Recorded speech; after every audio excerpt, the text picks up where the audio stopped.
ഒന്നാഞ്ഞു തള്ളു. ഇതാക്രി വിലക്ക് വിറ്റുവിടേ.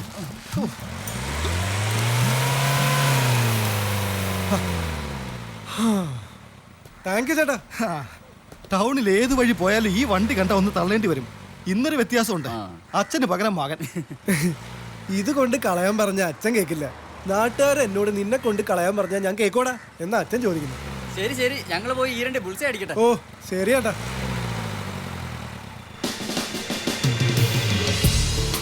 വണ്ടി വിട്ടോ. ഈ വണ്ടി ഇപ്പൊ എങ്ങോട്ടും പോവില്ല. ഞാൻ വീട്ടിൽ പോവാ. എനിക്കും വീട്ടിൽ പോവാനാ. അതാ പറഞ്ഞത് വണ്ടി വിടാൻ. ഇത് എന്റെ വീട്ടിലോട്ടാ പോകുന്നത്. വേറെ വണ്ടി വിളിച്ച് പോയാ എന്താ? ചൂടാവാതെ. പാറു, നീ ഇതെവിടുന്ന് പൊട്ടി വീണു? ഞാൻ ഇങ്ങനെ ഏറ്റവും പതുക്കെ പോകുന്നൊരു വണ്ടി തപ്പി നടക്കായിരുന്നു. പഴയൊരു വണ്ടി കണ്ടപ്പോ ഇതാണ് ഐഡിയ എന്ന് തോന്നി. അങ്ങനെ ചാടി കയറിയതാ. കഷ്ടകാലത്തിന് നീ. നിനക്ക് എവിടെ വീട്ടിൽ പോണോ? പക്ഷെ ഇത് എത്ര ദൂരം മര്യാദക്കാരനായിട്ട് പോകുന്നു പറയാൻ എനിക്ക് പറ്റില്ല. അത് സാരല്ല, ഇനി 2 മണിക്കൂറുണ്ട്. കറങ്ങി തിരിഞ്ഞ് എന്നെ 7 മണിക്ക് വീട്ടിൽ എത്തിച്ചാ മതി. അങ്ങനെ സംഭവിക്കട്ടെ എന്ന് പ്രാർത്ഥിച്ചുകൊണ്ട് നമുക്ക് ചലിക്കാം. നീ ഇറങ്ങി മുമ്പിലോട്ടിരി. നിന്നെ ശരിക്കും ഞാനൊന്ന് കാണട്ടെ. നമ്മൾ കണ്ടിട്ട് ഇപ്പൊ 1 വർഷമായി കാണും അല്ലേ? ശരിയാ. വെറുതെ തമാശക്ക് ഞാനൊരു കഥ പറയാം. എന്താ? പണ്ട് പ്രേം നസീറിന്റെ സിനിമയിൽ കാണുന്ന പോലെ പഴയ സുഹൃത്തുക്കൾ കണ്ടുമുട്ടുന്നു. ഒരുമിച്ച് ഒരു കാറിൽ യാത്രയാവുന്നു. ഒരു കൊടുങ്കാറ്റിൽ വെച്ച് കാർ ബ്രേക്ക് ഡൗൺ ആവുന്നു.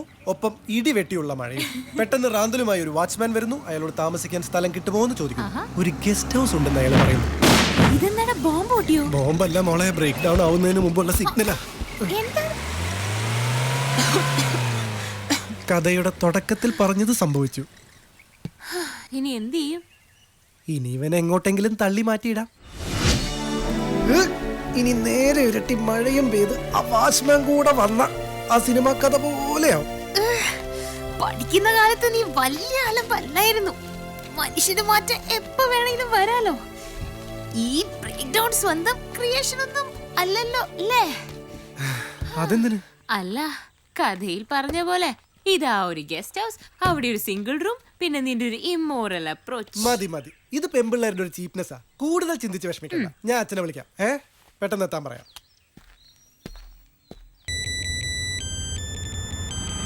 എന്താ മോനെ, നിന്റെ ഏട്ടനെ കൊണ്ട് നീ വീട്ടിലെത്തിയോ? അല്ല, ഒരു കാട്ടിലാ എത്തിയത്. അച്ഛനത് എവിടെയാ? പെട്ടെന്ന് വാ. ഞാനൊരു സവാരി വിളിച്ചോണ്ട് പോന്നതാ. വഴിക്ക് വെച്ച് അച്ഛന്റെ മൂത്ത മോനൊരു ബോധക്ഷയം. അല്ല, ചത്തെന്നാ തോന്നുന്നു. എന്നാ പിന്നെ ഒരു രാത്രി നീ എവിടെ കഴിച്ചു കൂട്ട്.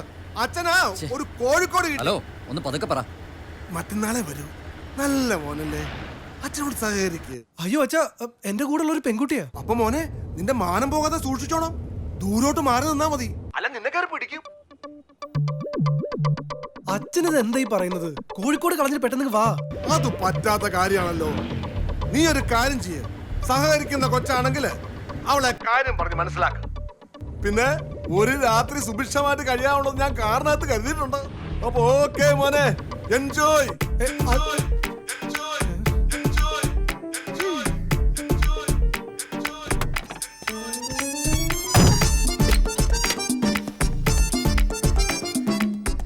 രണ്ടുപേർക്കും കൂടി പൊതച്ച് കിടക്കാനെന്നായിരിക്കും അച്ഛൻ ഉദ്ദേശിച്ചിട്ടുണ്ടാവുക.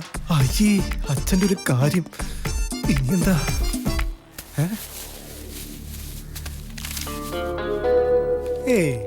ഇതായിരിക്കില്ല. എങ്കിൽ ഞാൻ അച്ഛനെ വെറുക്കും.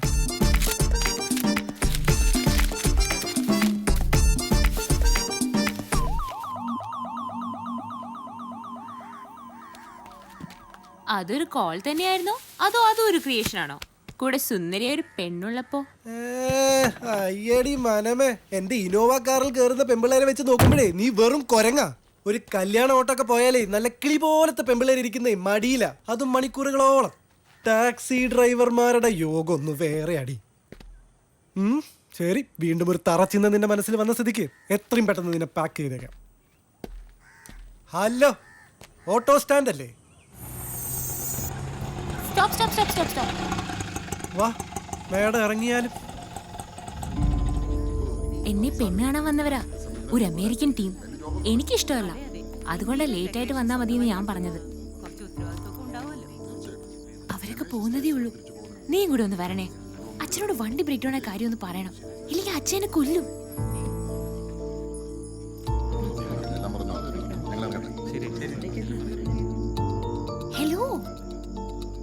ഒന്ന് കൂടെ വരുമോ? അത് വേണ്ട. ഒരു പെണ്ണിനെ കൊണ്ടുപോയി പഴപ്പിക്കാൻ നോക്കിയ ഈ വൃത്തികെട്ടവൻ വന്ന് പറഞ്ഞിട്ടൊന്നും ഒരു കാര്യമില്ല. ഓ സോറി സോറി സോറി. പോരെ. കൂടെ ഒരു പെൺകുട്ടി ഉണ്ടെന്ന് പറഞ്ഞപ്പോ എന്റെ അച്ഛൻ എന്താ പറഞ്ഞെന്നറിയോ? സൂക്ഷിക്കണേ മോനെ, അവള് കയറി പിടിക്കുന്നു. അത്രയ്ക്ക് നല്ല മോനായത് അറിയോ? ആ അച്ഛനൊന്ന് കാണാൻ പറ്റുമോ? എന്തിനാ? സ്നേഹത്തോടെ രണ്ട് തെറി പറയാനാ. പെൺകുട്ടികളെ കുറിച്ച് ആൾ ഇങ്ങനെയാണോ ധരിച്ചു വെച്ചിരിക്കുന്നത്?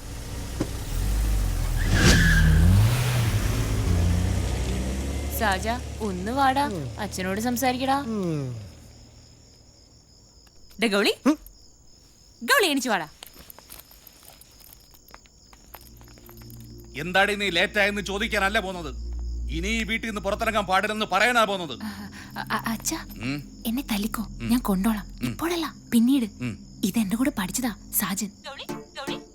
ഇവന്റെ മുന്നേ വെച്ച് ചീത്ത വിളിക്കാതിരുന്നാ മതി.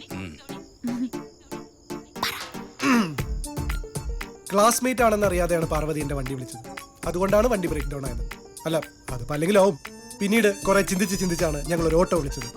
അയാൾക്കാണെങ്കിൽ ഭൂലോക ജാട. സഹിച്ച് ഞങ്ങൾ ഇതുവരെ എത്തി. പിന്നെ കല്യാണത്തിന് മുമ്പേ പെണ്ണ് കാണാൻ വന്നവർ പോയിട്ടേ എത്താവൂ എന്ന് പാർവതി പെണ്ണ് കാണാൻ വന്നവർ പോകുന്നതിന് മുൻപേ എത്തണമെന്ന് പാർവതി പറഞ്ഞതായി ഞാൻ ഓർക്കുന്നു.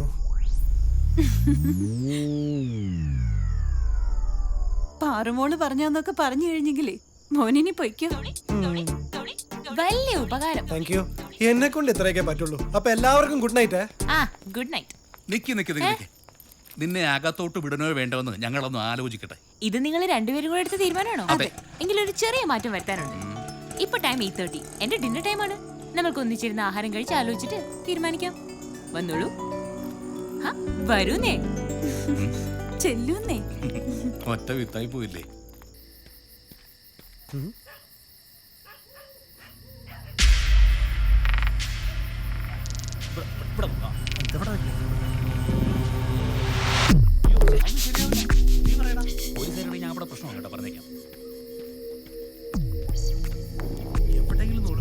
ഞാൻ പറയുന്നത് രണ്ടുപേർക്കും കേൾക്കാൻ പറ്റും. വർത്താനം കുറച്ച് മതി. ആദ്യം ടെൻഷൻ അടിച്ചു.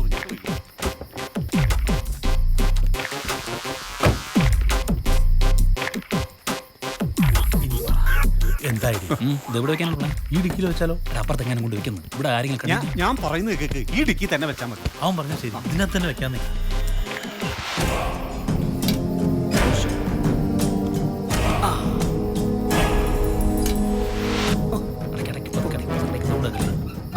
അടയാളം വല്ലതും വെക്കണോ? നീ ഇവിടെ കുത്തിയിരുന്നോ? ഭഗവതി, എടാ മോനെ ഫോട്ടോ എടുത്തു.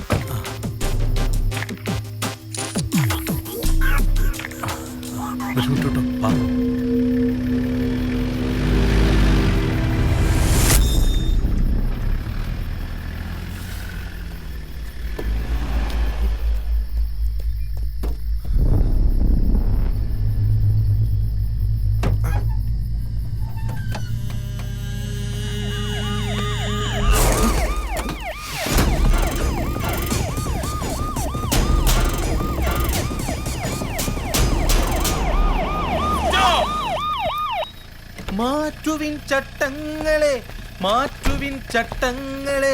അതെ, ഈ ചട്ടങ്ങളൊക്കെ എങ്ങനെ മാറ്റിയാലേ ഞങ്ങള് പോലീസുകാർ പിന്നെ എന്ത് ചെയ്യാനാ? അമ്പലത്തിൽ പോയി പൂജ ചെയ്യാനാ. അങ്ങോട്ട് പോയി നോക്ക്, അവിടെ പോയി നോക്ക്. പള്ളിക്കൂടത്തിൽ പിള്ളേരെ പഠിപ്പിക്കുന്നവർ പഠിപ്പിക്കുന്നത്. ഇയാൾക്ക് പറഞ്ഞാൽ തകരപ്പാട്ടയാ. പോയി നോക്ക്, അവിടെ നോക്ക്. ദൈവമേ, ഇവിടെ ആരും കാണല്ലേ, എനിക്ക് വയ്യ പേടിക്കാൻ.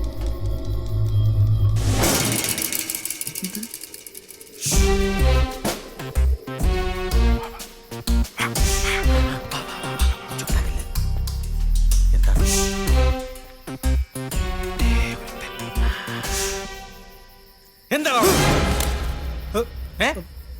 മൂത്രമൊഴിക്കാൻ വന്നാണ് സാർ. ഓ, നിന്റെ വീട് എവിടെടാ?